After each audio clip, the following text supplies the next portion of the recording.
Good evening, everybody. Welcome back to End of the Veil. I'm your host, Rachel, and a couple things I thought we would take a break from the woods. It's a little bit late, but I've had some things on my mind, and I thought that we would approach Anku and just know that with channeling, he's not necessarily in the house the way that some people might think. It's not an invasive energy. He could be 100 miles away, and still his consciousness, his ability to feel my questions toward him thank you, is as if we were in the same room together. So, I've had a couple of interesting questions. One, Miss Ona Rickle had given, and that was about the wood knocks. And I realized we hadn't approached asking about what the different number of knocks might represent. Anku, are you willing to help with this? He said it's really not too complicated. We always want to make them complicated. And he's smiling. He wouldn't want to disappoint anyone, but he said just be prepared for the simplicity of it. Excuse me. So, he's saying wood knocks are a form of communication. Sometimes it is with a hard piece of wood or a certain type of wood if they have it available.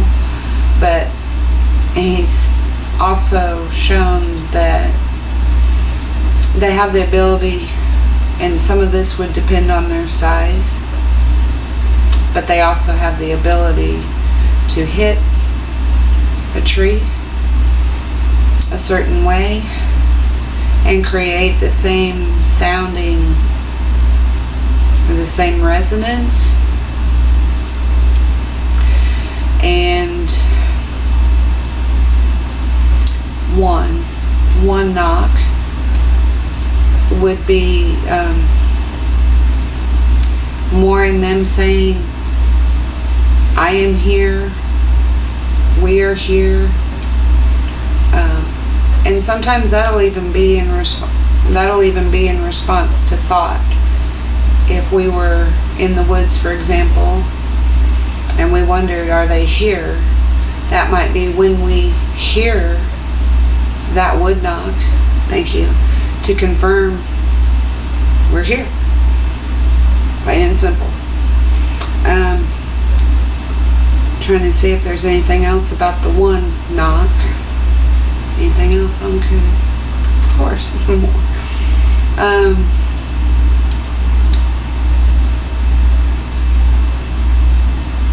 Trying to see what he's showing me.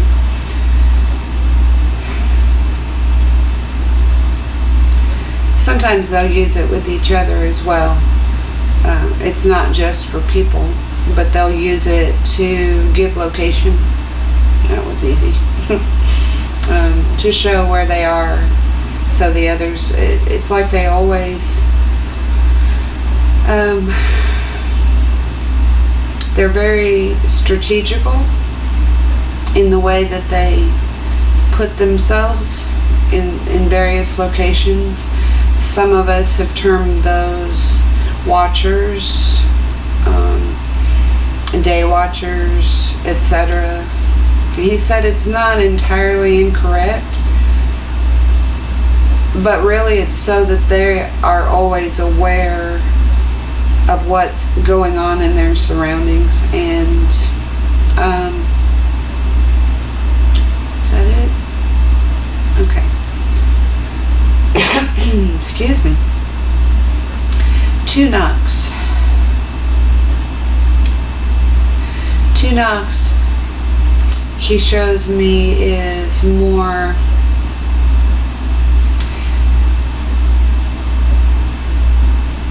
a recognition of us or another being in their space.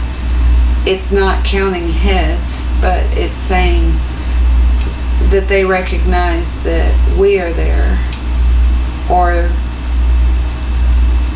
it may be a response to one that knocks once, another might knock twice.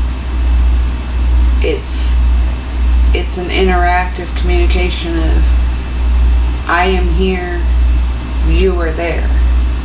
So you are there could be us, it could be another of them. Seeing if there's anything else. No, okay, it's actually probably the simplest. 3 gets a little more interesting, because 3 is more interactive. It can be an invite to interact. If you're out there and you hear 3 knocks,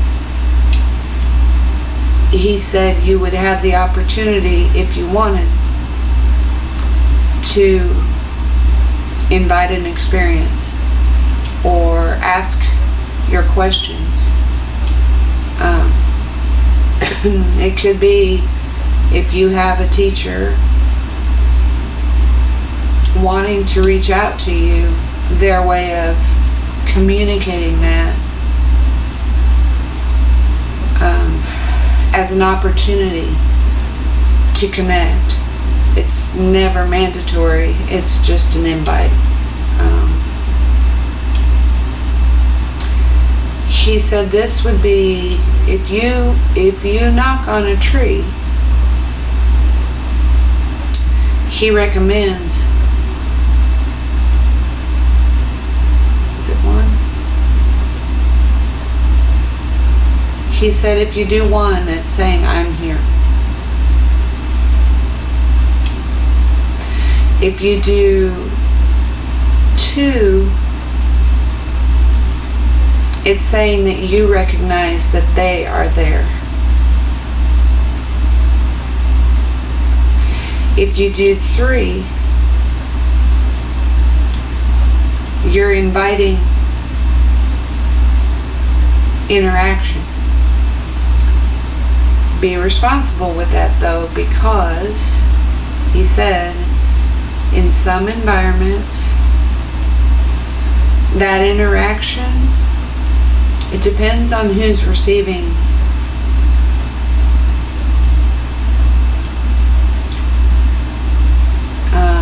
Just a minute.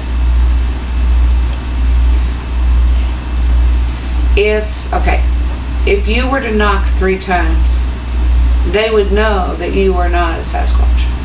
You're not going to fool them.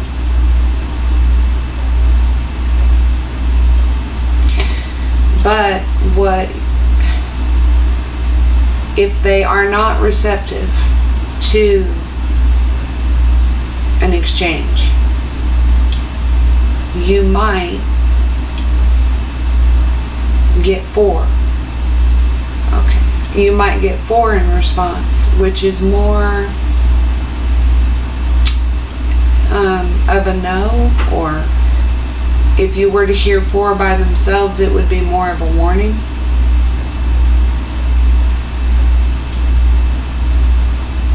He said this is why it's important to kind of follow your gut and use your feeling centers,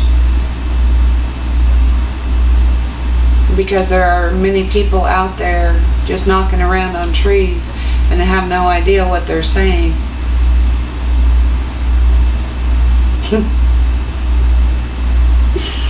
Oh, he's so funny. And he's humored. I mean, he takes these things in great humor. And many of them do. But it's frustrating. He knows it's frustrating to us as people because we want so badly to communicate with them. And so he just gives me the picture of these people just going out and they start knocking on trees or making these funny sounds, and it's not getting the response that they want.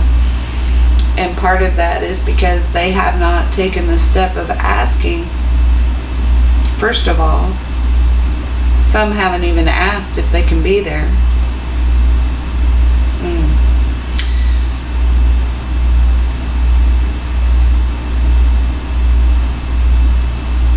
And some haven't come into the space, even if it's permissive. Some haven't come into the space with receptivity here. And he does this. So they want the sounds or the effects, but they may not really want to know them. And they know this.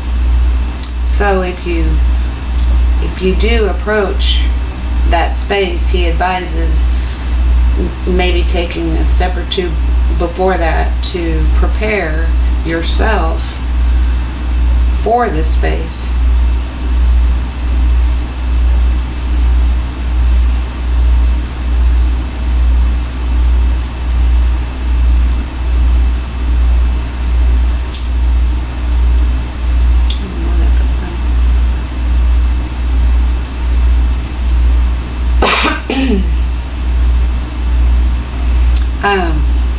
Let's see. Rocks. Rock stacking rock stacking is usually done as a gift. And it also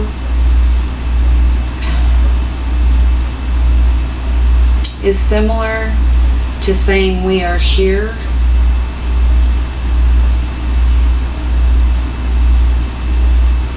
Many times they will leave rocks as gifts,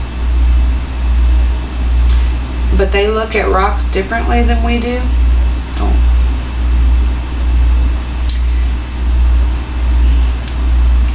Sometimes we don't realize how aware they are of the knowledge or the real gift that is in something they leave.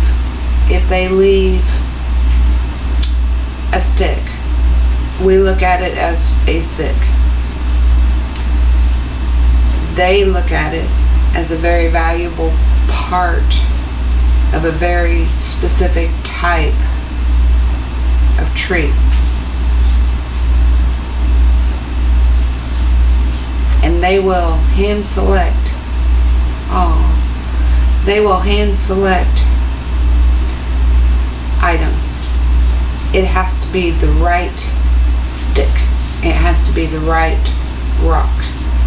It has to be the right feather. He's just showing me these items they often will leave. And they have very specific meaning to them. And they're sacred to them.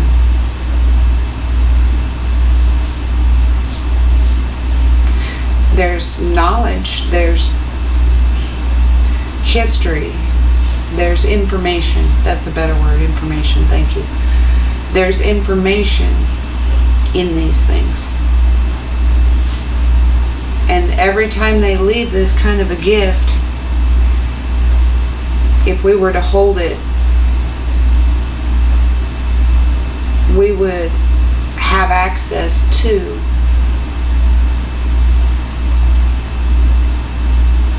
the information.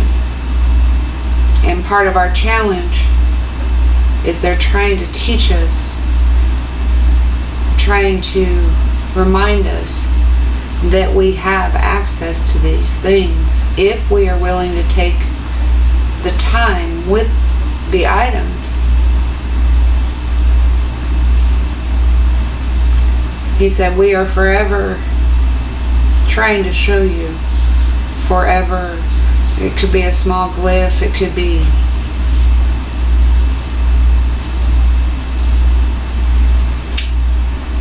there's so many things they use, but they're forever trying to show us how to access these records, how to access what's available to us.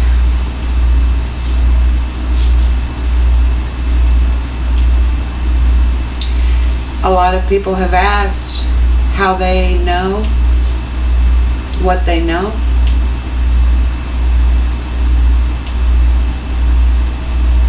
If it's an oral history, he said no. If it's, we've seen that their DNA is not locked like ours, and they have access to some people say Akashic records. So there is that. But more importantly, he said, they can touch a tree, a stone, anything in nature, and get all of that information, all of that experience from it in its history. If they go to a new location, all they have to do is connect with the life that's there, and they know everything about that area.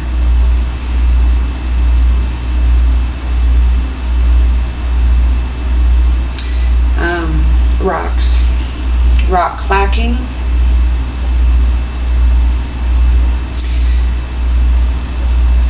They use rocks for a lot of things. If you have a large rock thrown your way and it comes frighteningly close, that's a territorial thing. That is being in a space that you really don't have permission or access to yet. And he says yet, as if you were to ask, it might be different.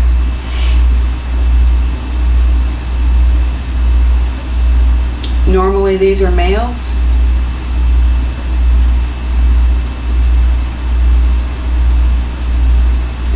And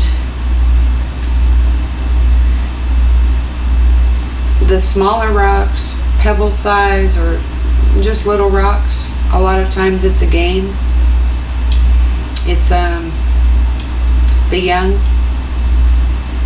trying to get your attention or see if they can get a reaction. And sometimes how we respond to that is also a predecessor to the type of relationship that can be developed. If they see that you're not afraid or you think it's funny, they might do it a little bit longer to get that same reaction from you, but it's almost a bonding technique. It's a funny game to them. If they are rock clacking, most of the time it is to, especially if you hear rocks clacking in two different locations, most of the time it is to get the attention of the young.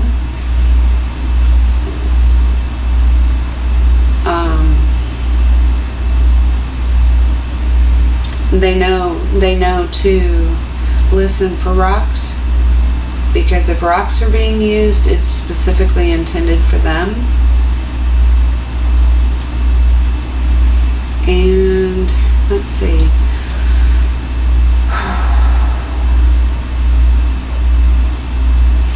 Thinking if I missed anything. He's just really talkative. He loves this part, and he loves teaching about them, and the hope is to give us a better understanding so that we can be wiser. The drumming, a lot of times we hear drumming or what sounds like drumming when we're out there. And Anku, if you could help me with the drumming.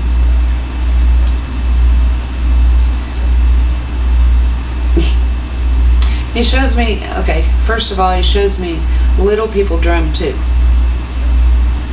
All of nature respects drumming. Because of the patterning, because of the vibration. For these, their traditions are very similar to, initially I wanted to say Native American, but it's more than that. It's anything tribal. Their traditions are very ceremonial.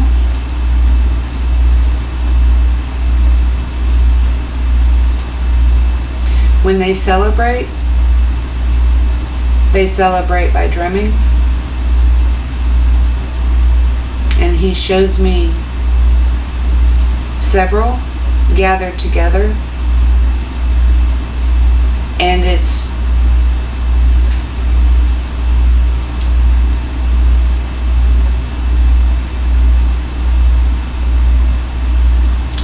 similar,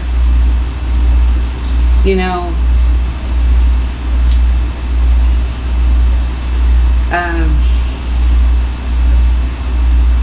it's not chest beating like this, but it's more, you know, they understand heartbeat, they understand rhythm, they understand song. There's something about the heartbeat, and they feel the heartbeat of the earth.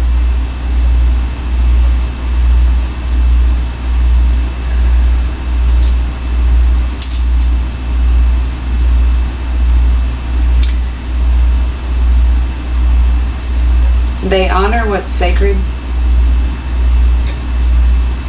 They revere what's good.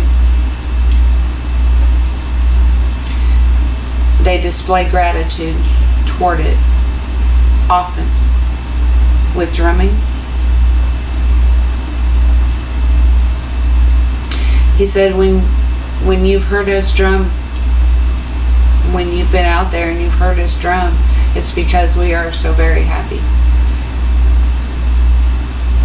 In the energy of the exchange, they just celebrate life in a whole different way than we can grasp.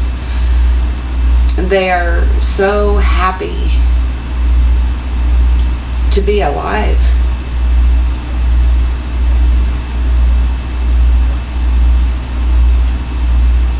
And it's joy, you know. It's, if there's a birth, they drum. If there's, and they mourn with drumming too. If they mourn with drumming, but it's much shorter lived than birth. They celebrate birth more. But to honor a transition, that's a time that they would sit together and drum. And they don't have to have a drum to do it. They're just, it's a beautiful feeling. I wish I could describe it better, because I know that my description is nothing on the true feeling that I get from it. We should all be so happy to be alive. So I think I'm going to close this with something that's important to Anku also.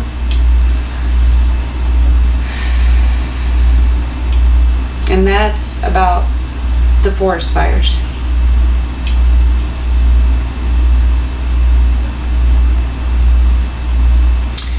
There's a lot around this actually, but the first thing he gives me is gratitude. because there are some of you that have actually prayed for these people. And they have felt that goodwill. He's saying, don't worry about us. We're okay. We've been through worse. And we're out. We're okay. There might have been a couple. I just get a bumpy road in my mind. Like there were some bumpy spots, but I feel like they essentially used their great gift of portals. Because as he's shown it, there are large trees. He's something with these large trees that enabled them passage. I almost feel like my chest is being beaten right now. Passage. And many of them won't be able to return to those locations specifically for a while, if ever. But they'll, I feel like they won't really be far removed once things settle down.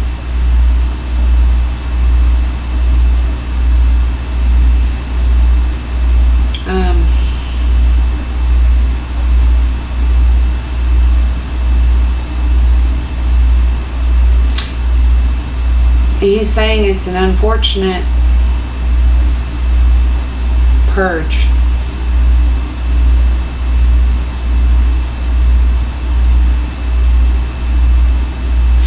And his heart goes out to our people, because he said it's different for you. You don't know how to use portals yet.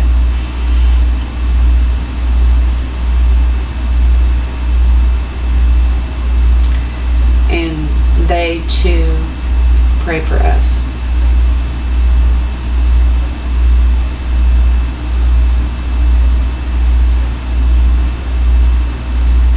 But it's going to be okay. So, anything else, Anku? No. Alright, so I guess we're going to wrap it up there.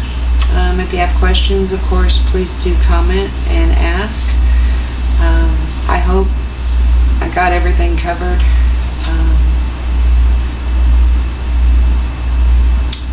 If you like the channel, you like what you see, please try to like, share, and subscribe. And check out Arkansas Bigfoot. That is where we also explore their world. I do the channeling and more of the energy work, but there is where we find more of the physical proof and have our interaction with the people. Anyway, I hope you all have a great evening, and I'll see you next time.